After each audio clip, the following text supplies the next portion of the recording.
Direito Esporte Clube, que prazer ter você aqui. Estou com o Rinaldo José Martorelli, presidente do Sindicato de Atletas de São Paulo.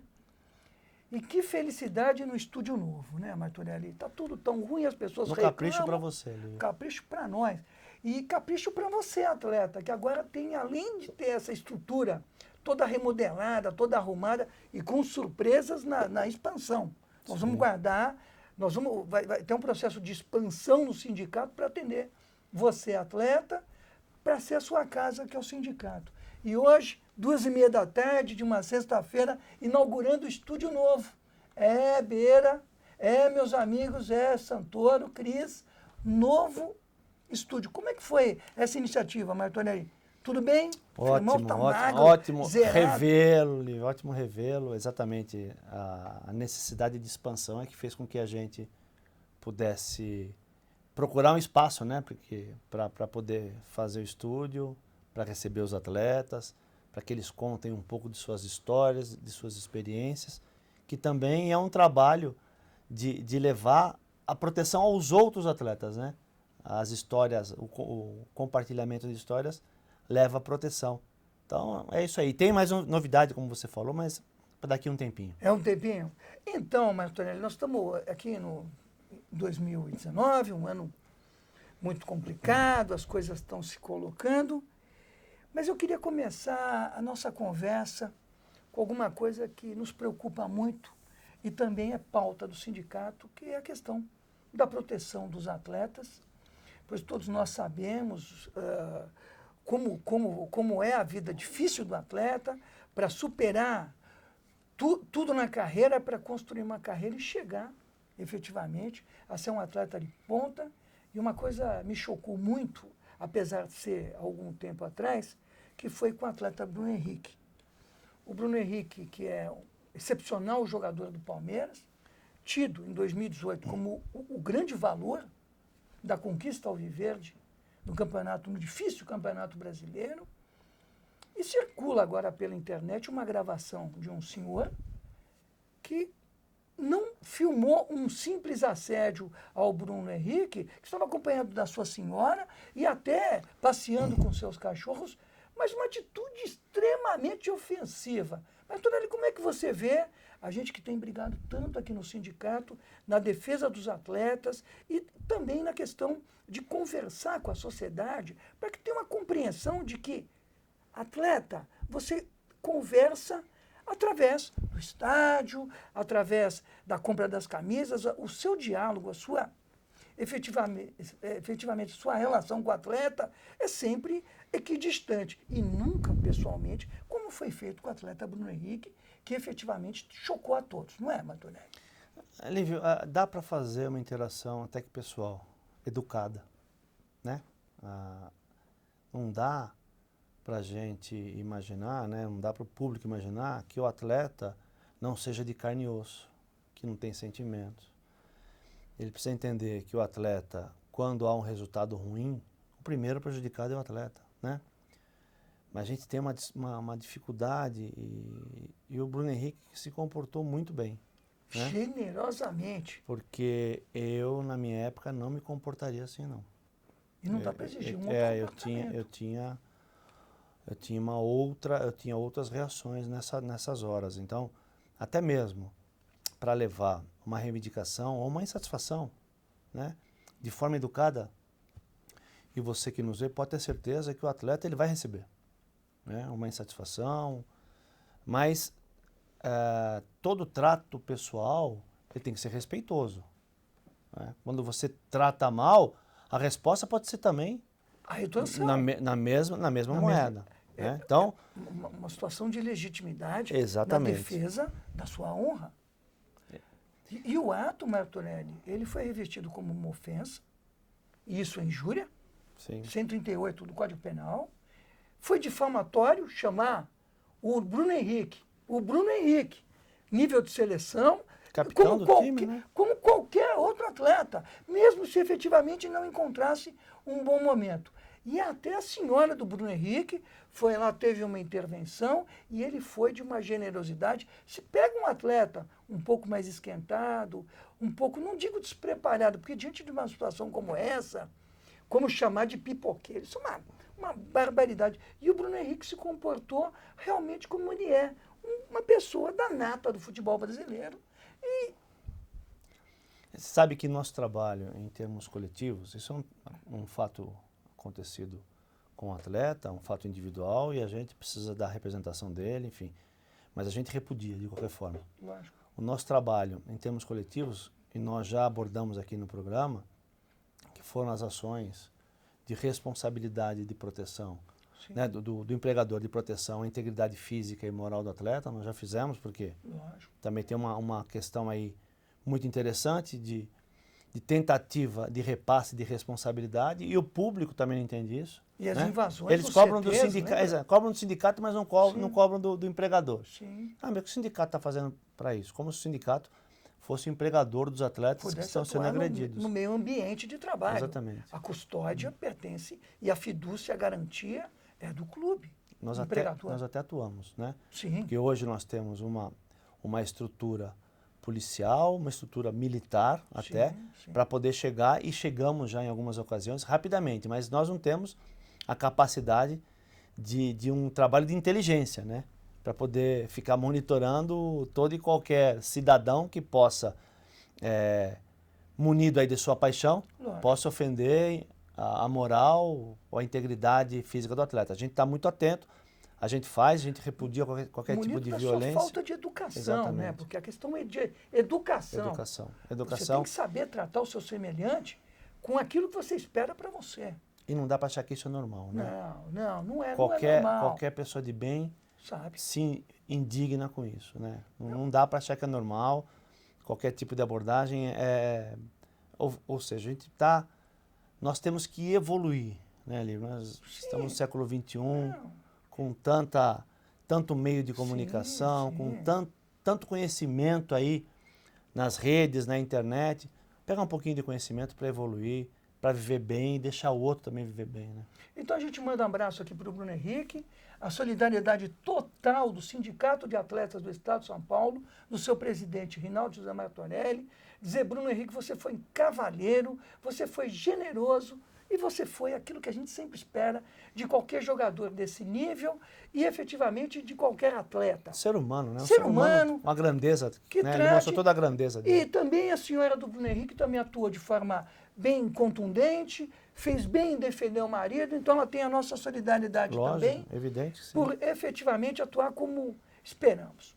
Eu estou pensando aqui, Martorelli, como é que a gente idealiza um clube? A gente sempre tem um olhar no sindicato de atletas, na vida dos atletas, mas eu gostaria de projetar um sonho. Eu peguei uma pauta aqui, uma pauta da Karen Salomão, sobre o ajuste financeiro dos clubes. Isso mexe com os atletas, mexe com a contratualidade, com a vida. E me vali de dois expoentes nesse artigo. O superintendente de crédito do Itaú, o César Grafietti, e o nosso Amir Somoji, que é um grande conhecedor. Parceiro nosso. Parceiro do sindicato nessa questão da educação financeira e também dos clubes. Eu penso com você aqui, Martorelli, que bom seria se nós tivéssemos clubes. E eu vou trazer os itens que o César Grafietti trouxe nessa matéria do Karen Salomão, ou da Karen Salomão, depois eu identifico. Um primeiro quesito que ela acha que são os orçamentos abertos do clube. Você acha importante que a sociedade saiba quanto que o clube recebe, quanto que o clube gasta, efetivamente a transparência das contas dos clubes? Você acha que é um bom fator para a sociedade civil e para os amantes do esporte e para os atletas? Mas já são, né, Lívia? Já são. Os clubes têm que, obrigatoriamente, publicar os balanços, então já são. Eu acho que o ponto não é esse. O ponto eu acho que a premissa está equivocada. Quando a gente vem discutir a situação financeira dos clubes, a gente está parte de uma premissa de benevolência e indulgência. Né? Então, acho que a premissa está errada. E também nessa premissa há uma inserção de que há necessidade da manutenção financeira, da viabilidade financeira dos clubes a qualquer custo. Acho que essa premissa está equivocada. Porque foi exatamente com base nessa premissa que nós estamos levando o futebol à extinção. Né? É essa a premissa. Então pode tudo. Tá. É a mesma coisa, Lívio. Eu tenho usado, e eu hoje atendi o Júnior Crispim, que é um ex-atleta que está no último ano de Direito. A gente estava discutindo a questão das ADIs. E eu estava comentando com ele e me surge uma imagem retórica de aquela coisa do pai que só fala assim. Né? O pai que só fala assim cria o quê? No mínimo, um incompetente frustrado. Ou um drogado e um bandido. Então, o futebol foi criado com base, ele se formou profissionalmente com base no passe, que era uma muleta que os clubes tinham, que não permitia o gerenciamento adequado do clube. Qualquer dor de barriga eles vendiam o jogador, e ele não quer sair dessa posição de conforto. Né? Não quer criar uma maneira de sobrevivência que fuja disso. Uma sobrevivência que esteja vinculada totalmente à receita. Né? Então, com base naquilo, né, na paixão, ainda mais com o ingrediente explosivo que é a paixão. Né?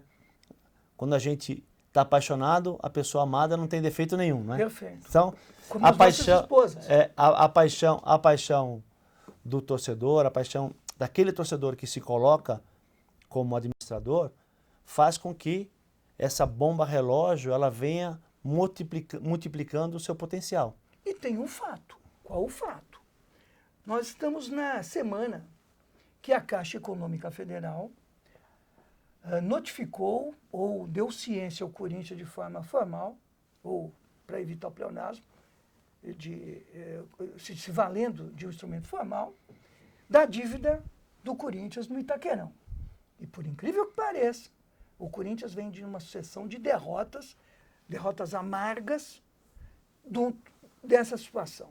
2014 nós tivemos, ou 2013, 2012, a questão das arenas, que Deus sabe como, que os clubes compraram a arena, fizeram, construíram, derrubaram, remodelaram os estádios, sabe Deus com que preço.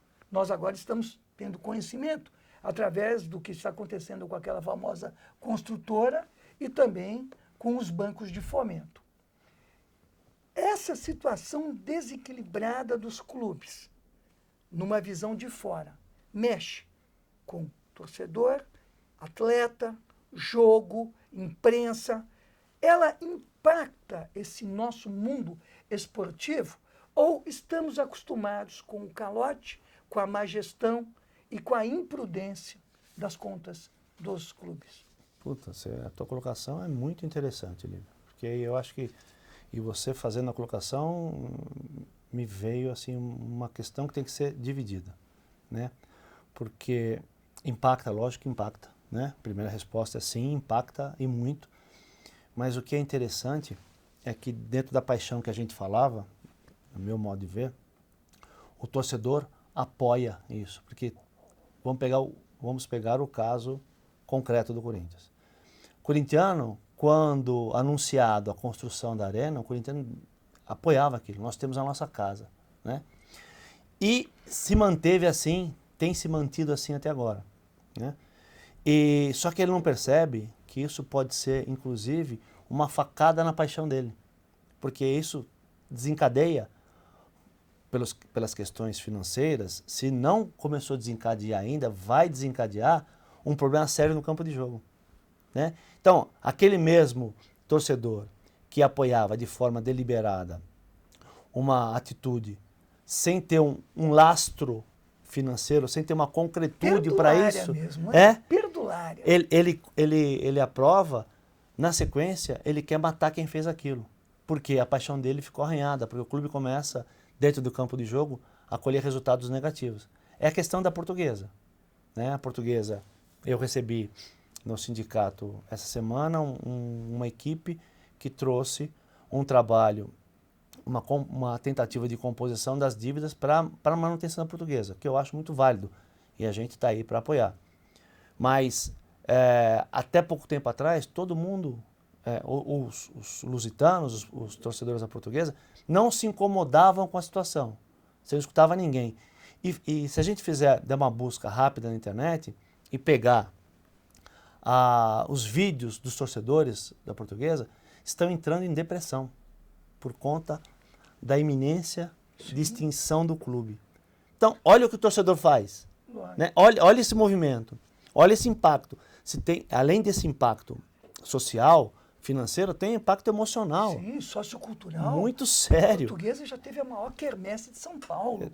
O clube Portuguesa chegou a ser o segundo time, assim como o Santos também é o segundo time de todos, mas mais a Portuguesa. Você vê, a Portuguesa tinha torneios internacionais. Sim. Ela enfrentou o Rapid de Bucareste e eu fui no jogo com meu pai.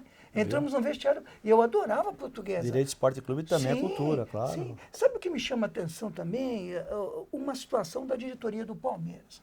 Nós temos aí o Alexandre Matos, que veio de uma exitosa carreira no Cruzeiro e efetivamente conseguiu trazer o Palmeiras numa situação. O Alexandre tem bons contatos, é uma pessoa de credibilidade e trouxe muitos craques para a formação do Palmeiras. Mas nós tivemos duas situações que a torcida do Palmeiras não entendeu e que tem a ver com essa questão econômica financeira. A vinda do Ricardo Goulart, um jogador que veio da China, um craque absoluto, com uma passagem fantástica na seleção e no Cruzeiro, que veio para cá contundido, teve algumas partidas e pouca produção em função da questão física e depois da volta dele à China, e o jogador Ramírez, um excepcional jogador, jogou muito no Cruzeiro, jogou demais no Chelsea, eu acho que ele gosta do azul. E o Ramírez vem para o Palmeiras e vem contundido. O que eu não entendo é o seguinte, você está com o seu plantel fantástico, o seu plantel ajustado, com jogadores que recebem muito menos que os outros, porque a isonomia salarial, a equiparação inexiste no futebol, o talento e a celebrização dão um componente salarial. Chega o Ramírez, machucado. Já tem a previsão de que o Ramírez, nem sei se o Ramírez volta em outubro. O Ricardo Goulart veio, jogou, foi embora. E aqueles jogadores que estão no plantel, que estão treinando todo dia, que estão à disposição para o professor, e vem os jogadores sendo contratados com salários triplicados.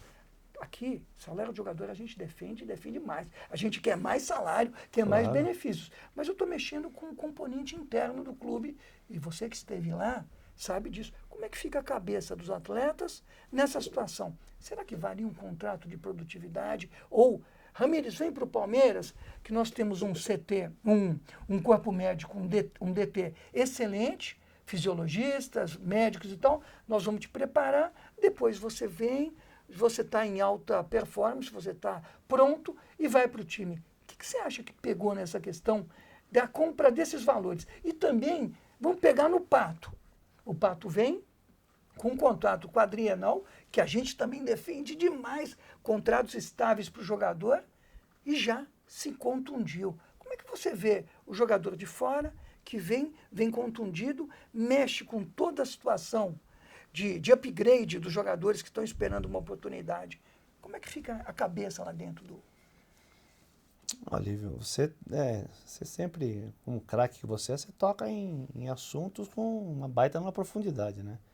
Evidentemente que nós precisamos analisar em cada caso concreto, a gente não tem todos os elementos para análise, mas o que me chama a atenção, aí no caso do Palmeiras, e até do Alexandre Pato, mas do Palmeiras mais especificamente, é como o clube despende valores tão altos com um plantel já formado.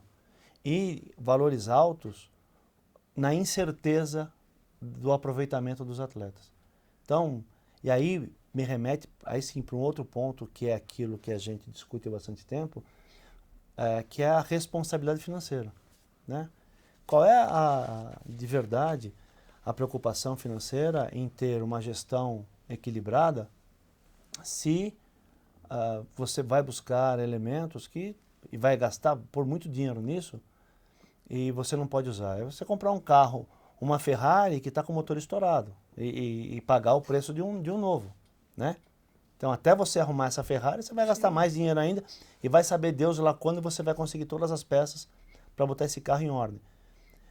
E o que isso pode acarretar na sua vida, né? Esse gasto com a Ferrari que pode acarretar na sua vida, porque De uma forma ou outra, evidentemente que existe uma questão política aí, mas a torcida do Palmeiras já solta uma nota dizendo que o Palmeiras está tentando antecipar verbas, receitas junto à Globo. Né? Não sei se isso está... qual é a veracidade disso, mas entende como é que fica? Então, e o Pato é a mesma coisa, o Pato e depois o Daniel Alves, porque assim, o São Paulo sabidamente está com problema financeiro. Sabidamente está com problema financeiro, né? E aí a diretoria contrata o Daniel Alves e o Ranfran, pagando altos valores. E como você falou, nós defendemos que seja o triplo, quádruplo, na mesma quíntuplo. Posição, né, Martorelli? Dois laterais. Não, mas do salário. Vamos pro salário, reiterando o que você falou, a gente defende que o atleta ganhe tudo que ele pode mais um pouco. Ele é. Né? Mas em termos aí vamos falar em produtividade coletiva. Sim. Isso é favorável ou desfavorável? Eu acho que é desfavorável. Tanto é que o São Paulo não conseguiu se estabilizar ainda, depois da vinda mesmo do Daniel e do Ranfran. Então eu acho que tem uma questão que mexe na produtividade, mexe nesse inconsciente, no consciente coletivo, né? Porque os atletas sabem que eles estão com dificuldade de recebimento, tem aí uma questão de atraso, e vem outros atletas com valores mais altos para tirar o que já não tem. Enfim, então a nossa preocupação, e aí volta sempre o mesmo ponto, é a irresponsabilidade financeira com que os clubes tratam né, a sua gestão, Sim. como ele põe o dinheiro nisso, porque falta. Não é assim, você então não defende que os atletas ganhem, não é nada disso. O que a gente defende é que o clube tem que gastar o que ele pode, né, exatamente para não faltar. E esse é o problema, o clube gasta o que não pode toda hora, e vem um monte de questão aí, um monte de tentativa de ajuste para criar leis, para que ele continue não cumprindo com os acordos feitos livremente. E eu criei um top 5, assim, na minha cabeça, dos técnicos brasileiros. Eu estou colocando o Thiago Nunes e o Odair Hellmann, eu estou colocando o Renato Gaúcho e os dois estrangeiros, o Sampaoli e o Jesus. E estou vendo o quê? No Thiago e no Odair, o aproveitamento total da base, ou dos jogadores da migração brasileira. Jogadores não tão caros, não tão badalados, e você volta com o Edenilson, que vinha do Inter, numa situação bem complicada. O Edenilson falou isso numa entrevista no Sport TV, quase chorando pelo que ele sofreu no Colorado, veio para o Atlético, e esses três treinadores, o Odair, o Thiago e o Renato, aproveitando a base. Cebolinha, aproveitando a base ou migração interna. Elencos enxutos. Renato já vai para o seu 4º ano com o Grêmio sempre na ponta. Thiago ganhou a Sul-Americana e ganhou bravamente. Tal. E também o Hellmann também com um grande destaque. Ou seja, por que, por exemplo, não estamos aproveitando a base? Que essa molecada que está vindo, como o Arthur Cabral já voltou para fora de São Paulo e era um centroavante com muito futuro no Palmeiras. Não dá para ter um Dani Alves, um craque, uma celebridade, com jogadores da base. A gente não consegue compor nesse conjunto, você que jogou. Não dá para compor. Como é que tu não fala com tu? Tico não fala com o Teco. Exatamente esse. Eu sempre defendi isso, Olívia. Não precisa contratar. Eu quero ver mesmo a capacidade do treinador em trabalhar com o que ele tem, né? Porque é muito simples, né? Aquela história... Eu te dou 10 mil reais para você se vestir para uma festa. É fácil. Lógico. Agora eu quero você se vestir com 300 reais, que é possível também. Lógico, lógico. Né? Então, é assim, e todo mundo, o público do futebol, a torcida, alimenta isso. Não, precisamos contratar. Nós não temos investimento em contratação. Então, tem investimento e vai para o buraco. Né? Eu uso também uma outra questão, escrevi a respeito, inclusive. Há 15 anos atrás, todo mundo falava que queria o Eurico Miranda à frente do seu clube. Você lembra? Todo mundo falava. Sim, era melhor ter um polêmico de um cara que dava pancada no peito, com todo respeito ao Eurico Miranda, ao Paulo Reis, meu irmão, que foi diretor do Vasco. Vai lá perguntar pro vascaíno agora o que ele acha do Eurico Miranda. Sim. Né? E com todo respeito ao seu falecimento. O presidente Roberto Dinamite. Também, e aí? Um deus no Vasco. Acabou com o clube. O Vasco, o Botafogo e o Fluminense, infelizmente, estão em vias de extinção também. Um dos maiores clubes do país, um dos clubes a integrar o negro dentro do esporte. O Vasco tem uma história das mais lindas do futebol brasileiro e a gente vê o Luxemburgo, o professor Luxemburgo, voltando agora e mostrando que conhece. Olha que coisa bacana. Ele não está no meu top 5. E se propondo a não receber o salário, receber o salário só quando puder receber. Olha o retrocesso do futebol brasileiro. Outra, Lívia, e não posso deixar de citar, lógico, que o futebol brasileiro, os clubes das séries da A e B do brasileiro estão recebendo mais valores. A receita aumentou. E olha o retrocesso. O treinador assume o clube da primeira divisão e se propõe a receber o salário quando der. A gente louva, eu adoro essa fase nova do Luxemburgo. Acho bacana, mas trabalhar sem receber, isso não existe. Isso é voluntarismo, é uma coisa inadmissível. Não é trabalho, né? Não é trabalho, apesar da paixão. E também o Luxemburgo está nadando de braçada, porque merece e ganhou efetivamente muito dinheiro. E só para deixar claro aqui, então, que o sindicato se preocupa com a saúde financeira dos clubes. Claro, sempre. É um parceiro. A gente quer empregador forte para poder empregar bem os atletas, o trabalhador. As pessoas têm aí uma visão assim muito simplificada, reducionista. Não, o sindicato luta pelos direitos, é faca no pescoço, mas e os clubes? Vamos pensar nos clubes. Não, faca no pescoço. Na defesa dos direitos. Quando rompe com o atleta. Antes a gente é parceiro. A gente é parceiro dos clubes e quantas vezes o Reinaldo Zé Martorelli tem ido na federação, tem ido aí na CBF, com o coração aberto, porque todo mundo torce para clube, mas todo mundo torce para trabalhador ter salário em dia. Não tem outro jeito. Que efetivamente é a nossa vocação. É a nossa vocação desse direito maravilhoso que é o direito do trabalho, que efetivamente continua pacificando essa nação, um direito constitucionalizado, e o sindicato com a sua pauta, e crescendo mais ainda. Né? Eu estou tão feliz no estúdio novo, depois o Santoro dá uma panorâmica desse estúdio com ar-condicionado. Eu estou me sentindo na Rede Globo, estou me sentindo praticamente na Band, Hollywood, né? Estou me sentindo Ele merecia, nas SPM, nas grandes emissões. Fizemos por livre, viu? Isso aí. Fizemos para nós e principalmente para o atleta. Claro. Esse, efetivamente, é o que move esse sindicato que está na expansão, mas eu não posso contar nada para vocês, porque as coisas vão. Não param. E o pior é que é pauta para não ficar... Cris, segura a fita aí. Não dá para entrar em mídia social, porque está todo mundo tão infeliz, tão triste, o sindicato só conseguindo coisa boa. Na hora que você começa a falar, o Martorelli é metido.